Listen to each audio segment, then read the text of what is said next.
Lethal Trackdown draws this story arc, and the second season, to a close. Overexcited announcer fills us in on what happened in the previous 2 episodes, how Boba Fett tried to get revenge on Mace Windu for killing Jango Fett, failed, so Aurra Singh has taken some officers hostage to try to draw him into a trap. This isn't what I wanted.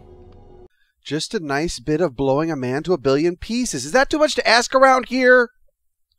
The Admiral makes the mistake of trying to befriend Boba by using the term soldier, which triggers him like a sociology student spotting a commercial for the Dukes of Hazzard, which draws Aurra's attention, who reminds us she's evil by slapping the helpless prisoners around for a while. Hostages should always be tenderized, don't you know? Anakin is peeved, though, about what happened and wants to know why Mace isn't going to track the kid down for what he did. How is it revenge if you stop this kid and bring him to justice? In case you hadn't noticed, we are fighting a war. Yeah, well, I'm fighting your face. Shut up! Plo Koon and Ahsoka interrupt with a hologram from the bounty hunters, where Aurra has one of the clones murdered just to make a point. Boba was supposed to do it, but he couldn't bring himself to murder the guy in cold blood. Hot blood, though, he'll slaughter those guys all day. Kia!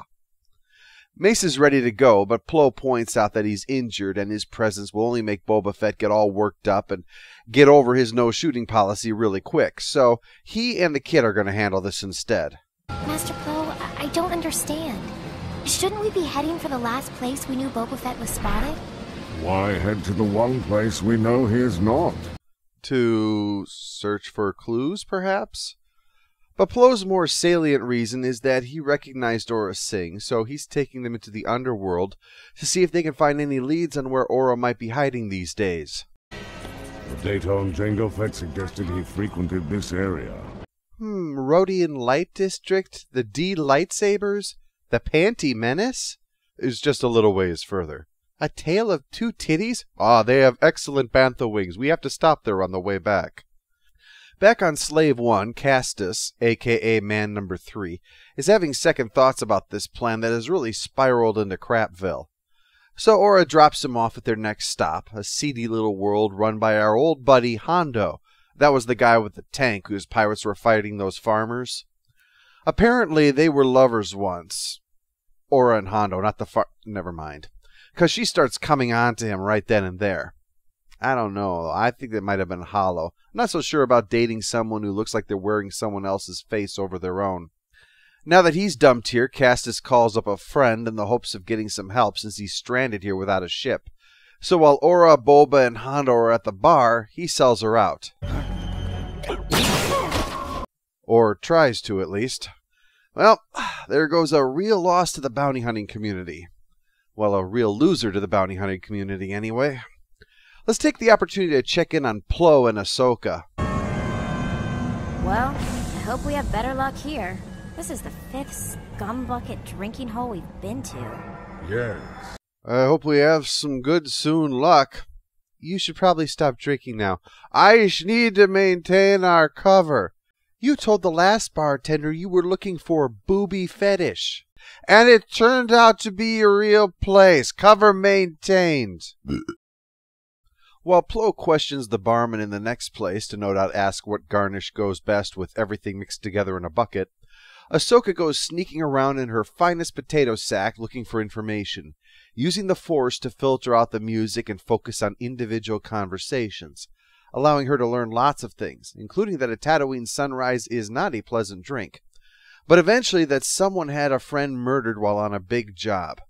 She listens in, but a little too obviously, and is soon the center of attention and a lot of blasters. Oh, by the way, about this bar, I don't want to seem like a prude, but I was shocked when we had this image of this Twi'lek bent over presenting her ass. I was like, I can't believe they're doing this in a Star Wars cartoon. It turned out it was actually the back of her head. Oops. I did do like a triple check, though, before I finally figured it out. Come on, it does look a lot like an ass, doesn't it? They managed to work their way out of that, and with the world where the murder happened now named, they're on their way. Of course, this was all part of Aura's plan, that they'll come thinking they caught her unprepared, but they'll actually be walking into a trap, and there's no way they'll ever see it coming. They're waiting inside the bar.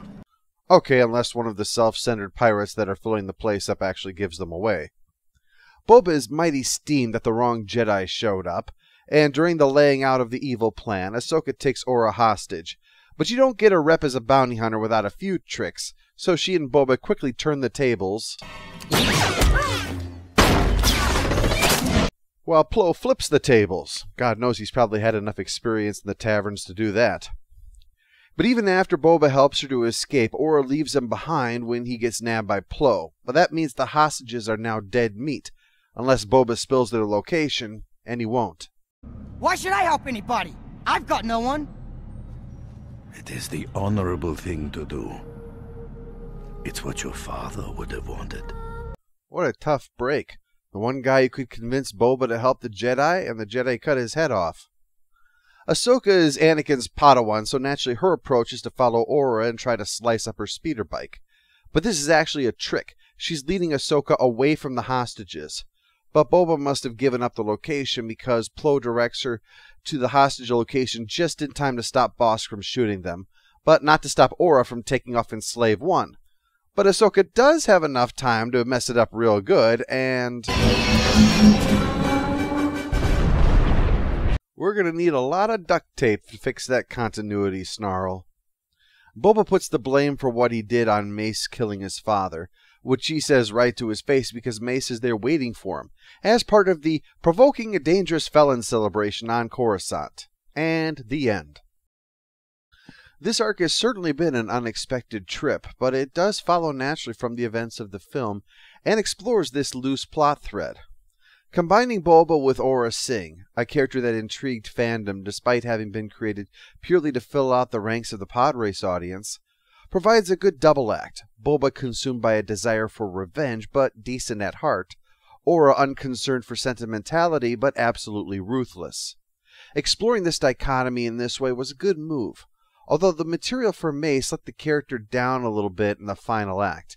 It felt rather incomplete. Also, while on the one hand it's clear why Boba Fett's character resolution was to recognize the error of his ways, it nevertheless feels like it left the character in limbo. They would do more with him, but the way this resolves just feels like it's fallen short of the mark, that the journey doesn't end or even pause, it just kind of stops. But the arc was notable for the way that it took the supporting characters and pushed them into the limelight. R2-D2, Plo Koon, the Boba Aurra Bosk thing, even Mace to a degree, with Anakin being used as a supporting character and Obi-Wan absent entirely. They were all given their chance to shine in this finale. But I feel that the final chapter didn't quite pay off either. There was a lot of action and excitement to it, but it didn't seem nearly as satisfying a conclusion as it should have been given what the setup had been. I mean, we started this thing taking out a capital ship from the inside. The ending just feels like it peters out by comparison. Not that they have to end it on an even bigger explosion, of course, but it just didn't have the sense of concluding in a way that paid off this setup.